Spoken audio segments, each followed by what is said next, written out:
everyone, first of all, welcome to Cross Keys Battlefield. This is kind of our grand opening. My name's Mike. I work with the Shenandoah Valley Battlefield Foundation, and we are working with Mill Creek Country Store to, to kind of celebrate a lot of the interp and things we've done here at Cross Keys. On this spot, during the Battle of Cross Keys, there were actually Confederate artillery. Mill Creek Ridge goes over that way, and when you go down a little bit, you see Artillery Road. That follows the main Confederate line. Holy crap. All right. So that was nothing. All right. That's just us firing about a ½ pound charge of black powder. So when... That was nothing. And until he calls for the next round, he doesn't say anything. Ken did move back at all. We're going to hold on. Yeah, that's true. When he says low, that's very well bring up the next round. All right. So, but yeah, so there were 2 guns under Joseph Latimer, pretty famous artillerist if you're into the Civil War. They were over in this vicinity somewhere. So, and Isaac Trimble's brigade was here during the morning before they moved forward to the other end of the farm. Hey, Don? This is another practice. Okay, all right, that's fine. All right, yeah, run it dry, please. All right, so Civil War artillery battery. All right, typical Confederate battery throughout the war would have had 4 guns. 4 guns required almost 100 men to work everything, and 120 horses. All right, so what you see up here on the piece were the cannoneers. There were 5 people who were right on each gun. The one in back giving the commands, he was a gunner. He was typically a corporal. He was in charge of the gun. Nothing happened with the gun unless he said so. So even if a general came by and said fire, that NCO was in command of the piece. So he's pretty much the most important guy to the gun. And he's in charge of it. You would have had 2 people back at the limber chest prepping rounds. Civil War artillery rounds weren't typically cannonballs or solid. They actually had fuses, shells. They exploded. Things called case shot and shell. So they had fuses on them. The men back at the limber would have been working on prepping fuses and getting the rounds ready for the number 5, which is that guy. All he did was bring rounds up. He would stop at the gunner would look at the fuse in the round and say advance it, and then it would move up to the fellow on the left side of the piece, our number 2. Raise your hand, Robert. All right, so his job was really just to load it. He would take the round, which in a rifled piece, and that parrot would have looked like this. Okay.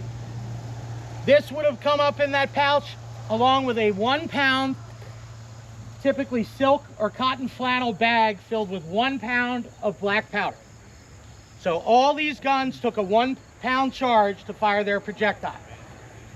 This isn't a display. I mean, this isn't real, but you see the top of that, that's the part of a fuse system. And this would have been fired out of that gun.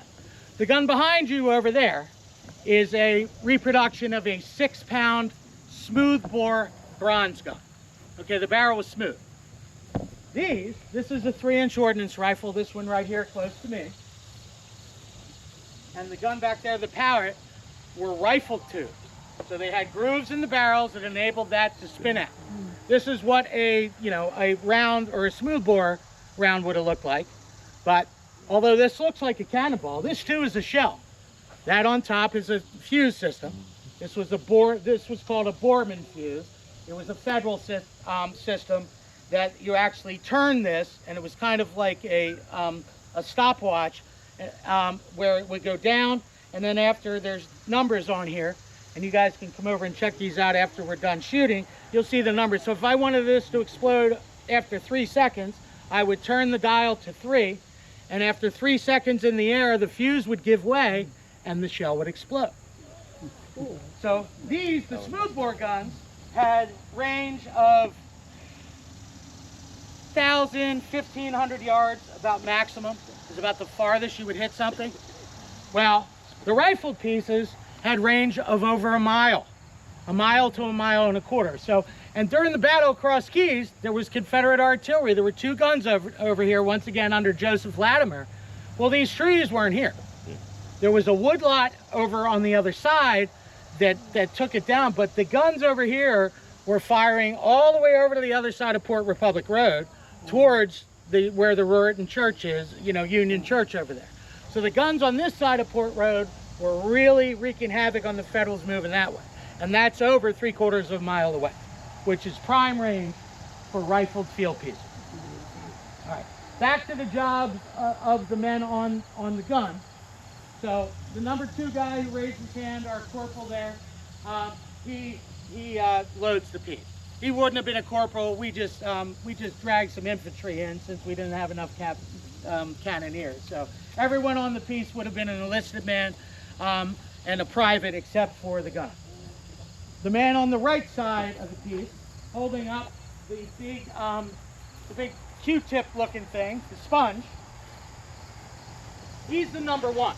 He does all the work on ramming the round and getting it ready. So on the Q-tip side of this was a lamb's wool sponge. Typically it would have been damp, not soaking wet.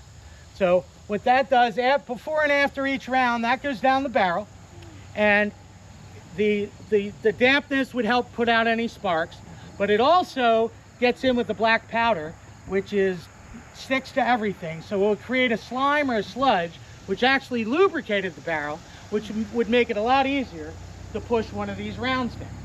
So before and after, he does that. When the round goes in and the charge, this end, the wooden end, you'll see it's concave, so it would fit around the fuse without destroying the fuse.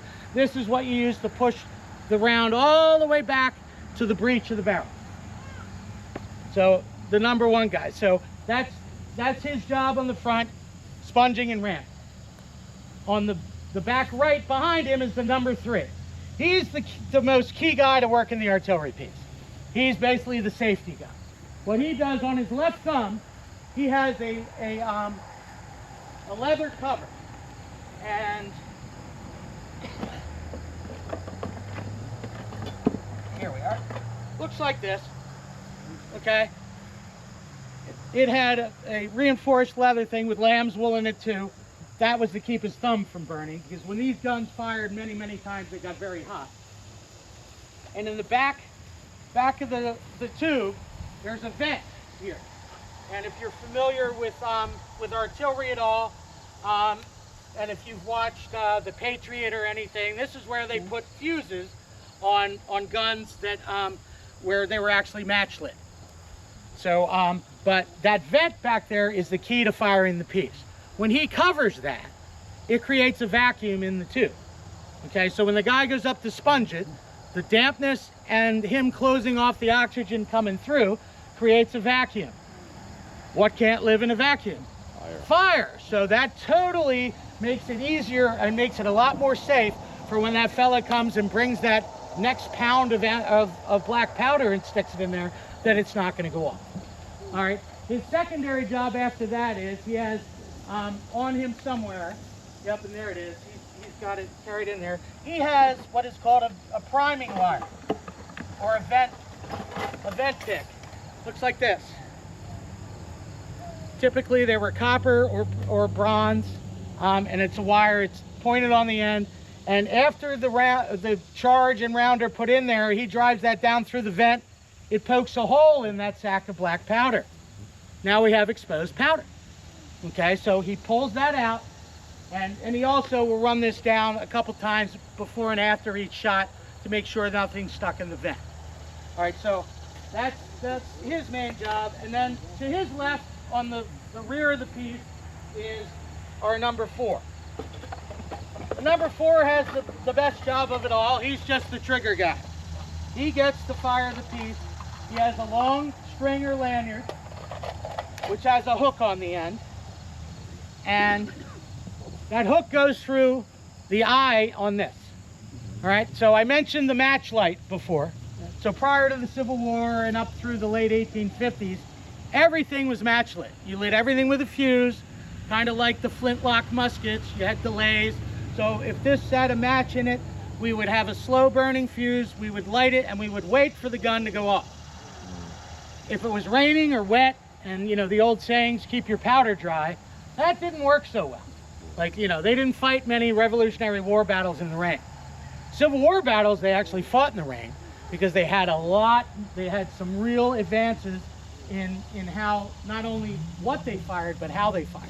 So much like they developed the percussion cap for the long arms, the muskets and rifles they used, they developed a new way to fire these. And once again, that is this. This is called a friction primer. It was a copper tube filled with fulminated mercury, and in the top was some wax melted in with black powder. And when you pull this and a small flint, when that lanyard pulls this, it creates a spark in the top, it ignites that fulminated mercury, which then goes down into the barrel and ignites that black powder that we exposed by pushing the priming wire down. And these were almost foolproof. I mean, now, manufacturing wasn't the best, so if it didn't go off, it was usually a bad primer. So, you know, but these would fire in every kind of weather and you know, and very efficient. A experienced artillery crew, or artillery detachment, sorry, crews were only in the Navy, artillery detachment could fire 2 to 3 aim shots a minute if they had to. Now, sighting the piece would take longer, and the fellow in the back there with his hat off, he is our gunner. He would have been a corporal. Once again, he was in command of the piece. He sighted the piece, he gave the orders to command it, he checked the rounds, and he was completely in charge. Above him, there would have been a sergeant, a mounted sergeant. Oh, and I'm sorry, our gunner and the chief of piece would have had binoculars or field glasses, because Civil War artillery was direct fire. You fire at what you saw. And you actually, and I've fired these guns live, you can see your round go through the air. So if you go to a reenactment, you see all these guns lined up and they do this thing where they all try to fire at once. That would be the last thing I would really want to do as a real artillerist, because if I have 20 rounds all going at exactly the same time, it's going to be awful difficult for me to figure out exactly which one was mine. So, you know, reenactments are cool with that aspect, but what you're going to see here with what these guys are doing will be a little more authentic to how Civil War drill was. So, yes, sir. 2, 5, and 6. Yep. I mentioned them in the beginning, but I will. Okay, I'm sorry. So, no worries. So, but, all right, he's at me. So the number 5 is him. We would have had 2 guys working on the limber, just on the limber chest, and there would have been a corporal behind them overseeing it. The number 5, all he did was go back and forth to bring the rounds up. Once again, you would have had a sergeant, a chief of piece, and each 2 guns were called a section. Okay, so 4 guns in a battery. Confederate batteries had 2 sections. Federal batteries had 3 sections. They typically had 6 guns. So you needed 100 men and 120 horses to run a 4-gun Confederate battery. You needed 120 men and as many as 170 horses to run a Federal 6-gun battery. So, and what you see here is just really the tip of the spear, as I like to call it.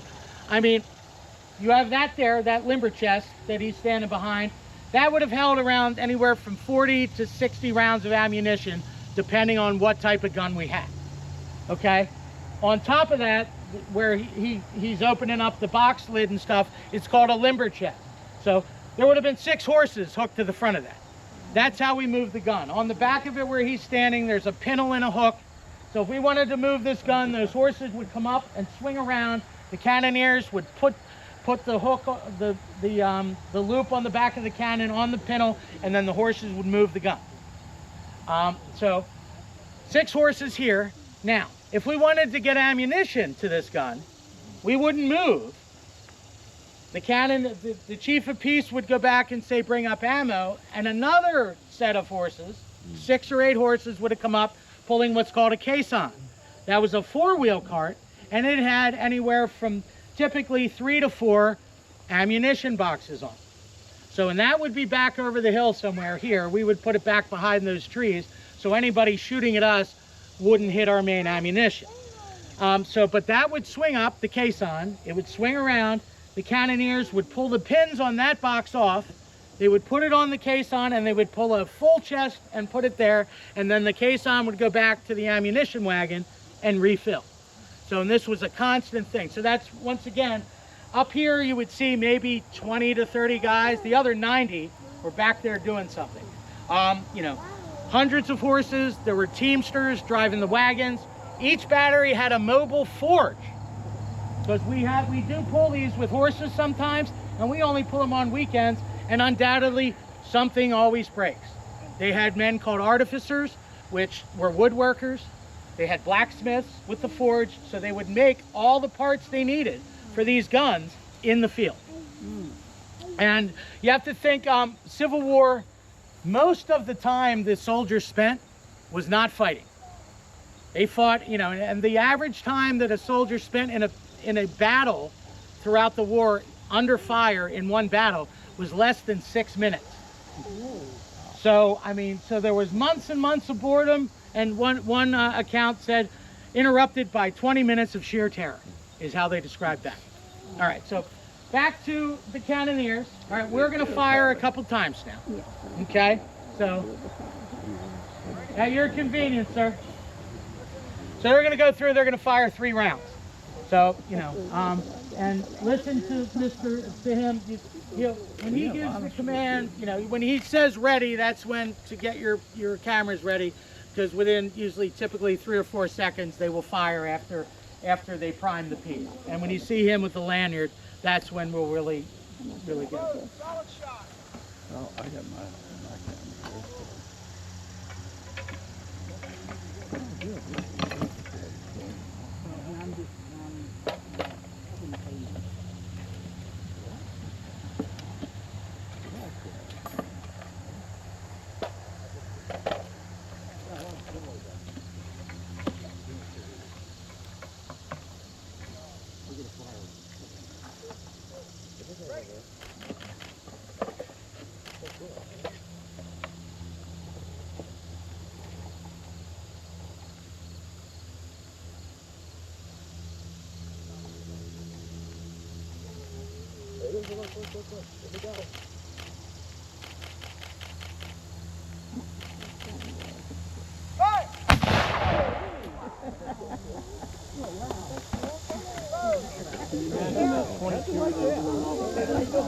I knew it'd be loud, but I didn't do that. I didn't get a picture for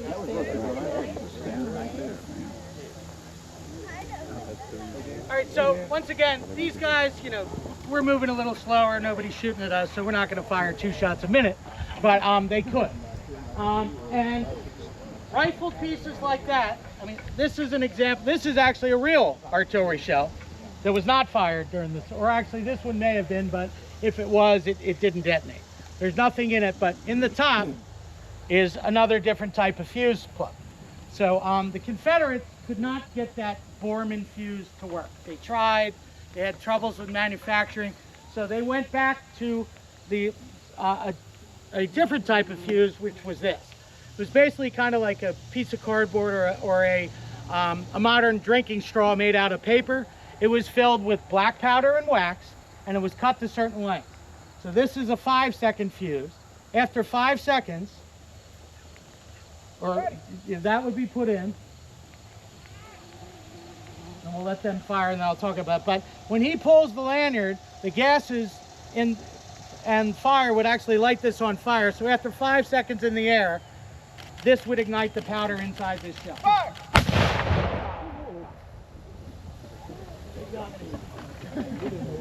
And inside the shell were a whole bunch of metal lead balls.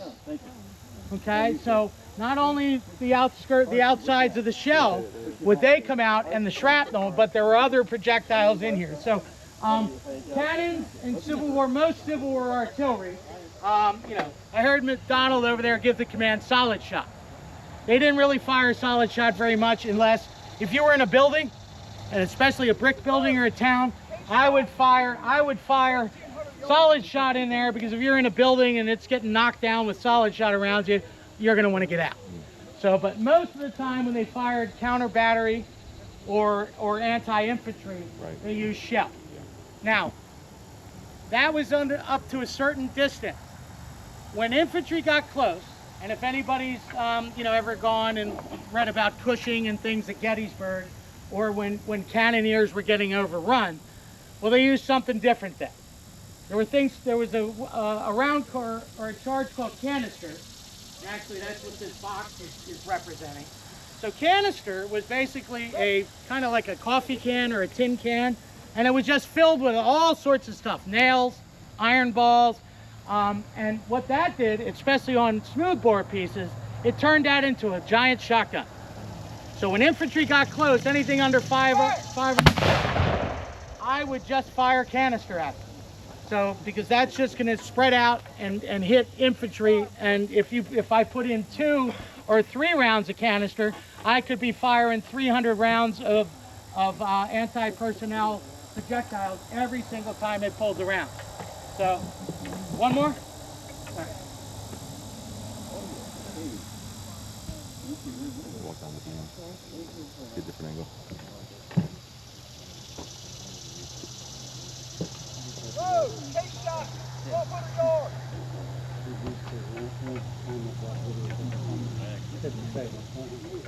Case and shell were the same thing. Case is a term usually used on case shot on a smoothbore or a round piece. So this was an example of spherical case shot, the round one, but the more football and aerodynamic one, same thing. That was shell, but they theoretically were the same thing. And I mentioned the range of these guns in comparison to the smoothbores. The smoothbores would have been kept up closer to the infantry more often. I wouldn't, if we were shooting canister with these rifled guns, we were in big trouble. Bronze Napoleons and the smoothbore guns were kept up with the infantry, so that would have been a lot more common. And one other thing too, if we fire canister out, we fire a lot of casing. All right, cease fire. If we fire a lot of case shot or canister out, it actually destroyed the rifling, and the guns would have to be, we couldn't use them anymore because the rounds wouldn't spin the way they were supposed to. All right, they're gonna clear the piece and all that, and then you guys can come up. You can talk to the cannoneers. You can check out the guns, take pictures, ask me any questions. So. Like, you're standing over here, it's just fine. And right before